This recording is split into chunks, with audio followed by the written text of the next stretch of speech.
Today guys, I'm going to be taking you through a leg session.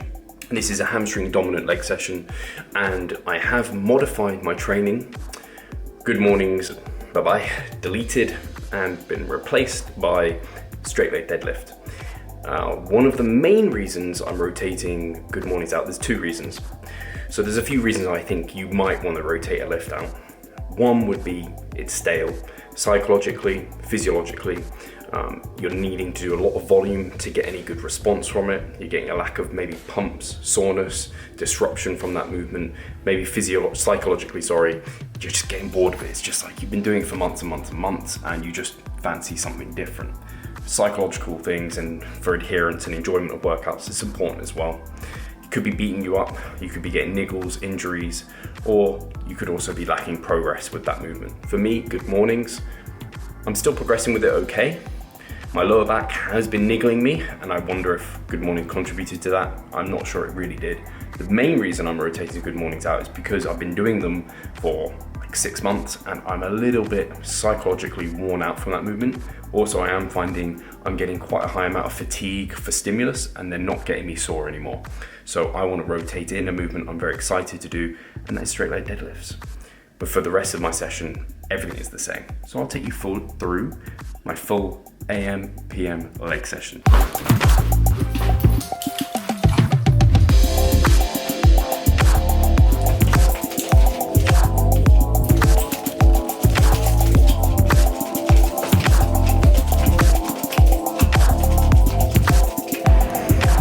A pretty standard warm-up for me is taking Ada down the stairs, round the block, which is like 2-minute round the block, round this other flat in front of us, and then run back up the stairs, and that's my warm-up. That's how I get mentally prepared for a heavy session. Get my heart rate up, get my body temperature up, we're good to go, aren't we? Yeah.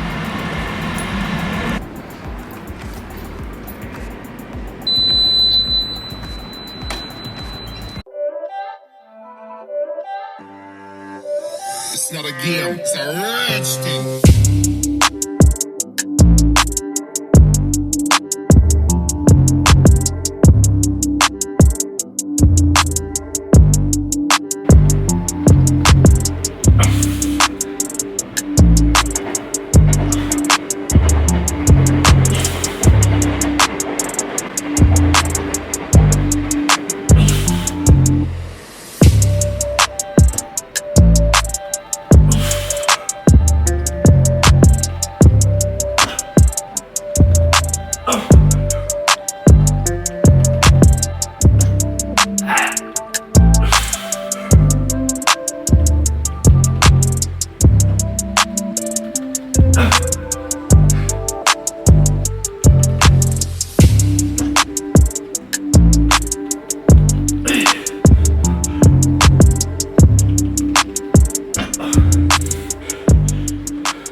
I can't begin to tell you how handy these have become. So these are cuffs, which I put round, and this just opens up leg curl variants because I can attach here. And these standing leg curls have been a godsend because leg curl variants are important, I think, for the hamstrings, because the hamstrings take a beating and the systemic fatigue from hip hinge variance is so large. To get the volume to grow, you want an easier movement, so a movement with less fatigue, but still good stimulus. And the hamstrings, they have two roles, so they also do flex the knee as well as extend the hip, so it's important to have a leg curl variant in there, I think.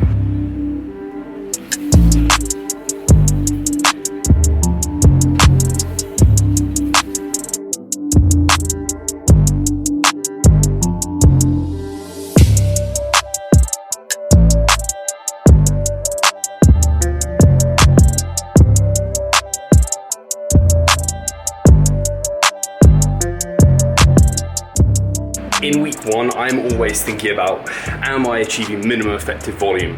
So the things I'm looking at, and a lot of my clients will recognize these as things that I use with them, is the pump. So how pumped does that muscle feel? Low, medium, high, and also Oh, Ada's coming. And also disruption, because some muscle groups just don't get a pump. So are they disrupted, low, medium, or high? And by disruption, I mean, does it feel tight? Do you feel fatigued in that muscle acutely in that session? So for me, for hamstrings, my hamstrings now, they don't feel pumped. My hamstrings don't really get a pump. Metabolite work doesn't work great, I find, for hamstrings for that reason, but they feel tight, they feel disrupted. When I curl my leg back, I'm like, oof, I've done some work there. They're not wrecked, they're about a medium, which is what I'm shooting for.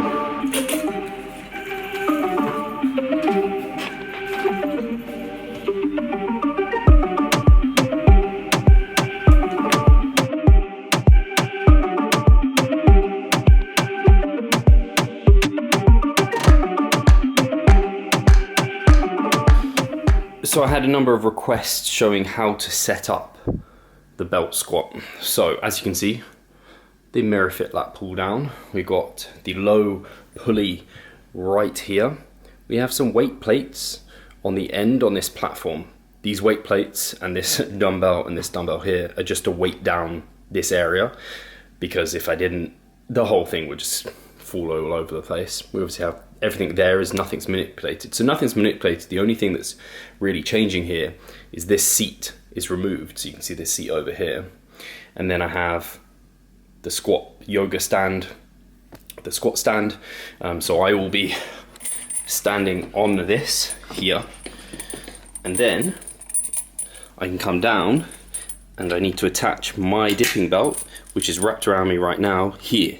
So then that comes here and I can squat down and I'm getting all the force through my back.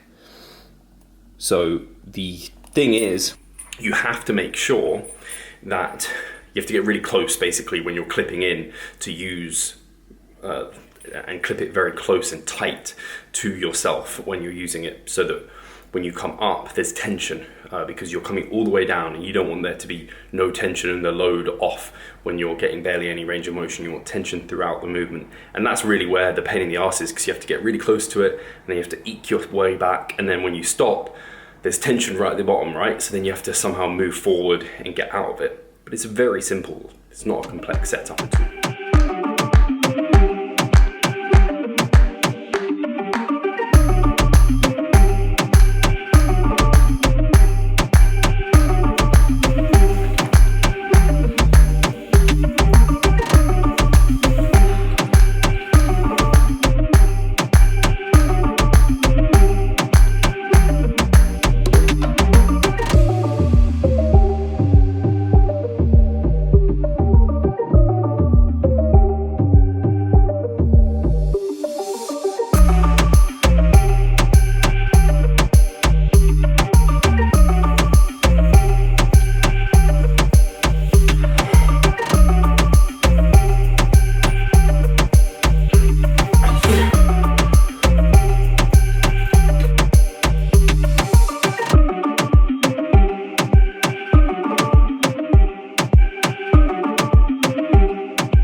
There is definitely something special to these belt squats, because they got me an outrageous pump. However, I don't always get that sore from them. I don't normally get that sore from them.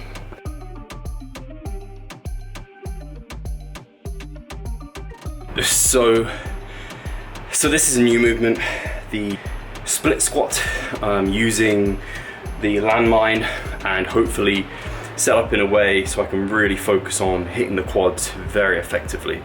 So I'm not completely convinced by it. I partly put it in to get a bit more glute work, because I think that helps keep my lower back secure with my glutes, get a bit more work, they're a little bit more active, and I secure my posterior chain slightly better. And I wasn't getting much, if anything, from leg extensions. So let's see how it goes.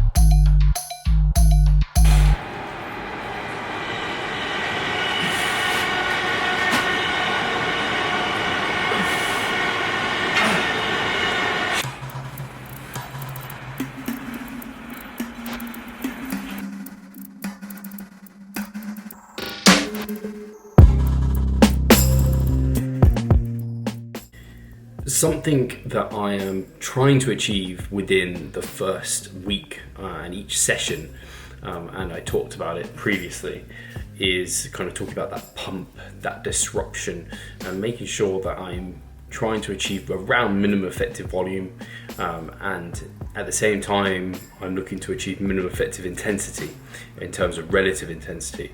And so Ada's going to join us for this part. So by doing so, I'm setting the foundation for the rest of the mesocycle, because if you've got that baseline of you've achieved the minimum effective dose to see efficacious growth, all you need to do then, anything more is additive. It's better and better. So from that foundation, I look to make the rest, I call kind of, it's a sort of a foundational week where you're achieving that minimum effective dose. And then from there, you can look to make things harder. You add a little bit of a load or an extra repetition, assuming you've got your technique. Again, technique in the first week, foundation, get excellent technique and then build from there. So then you can maybe add a bit of load or an extra rep. Your RAR will probably drop by 1, or maybe it won't, and you can just keep pushing and adapting for longer and longer. It depends on what level you're at. And you keep doing that for a number of weeks, making things slightly harder each week, and then eventually you'll hit that brick wall. You'll hit your MRV, you'll hit essentially 1 to 0 RAR, and you'll have milked out that entire mesocycle. So yeah, that's always something that, whilst I know roughly where my minimum effective volume is, I will always assess it within this training session that I am in, and then think about it during that week. And then once I've got that set for that mesocycle, I'm pretty good to go for the rest of the time and just auto-regulating volume and everything up. So guys, hopefully you've enjoyed looking at, I had my peak pull, and now you've seen my kind of foundation week leg day, and hopefully that's been interesting, somewhat insightful from me and from Ada. Revive stronger, and we'll talk to you soon. Take care.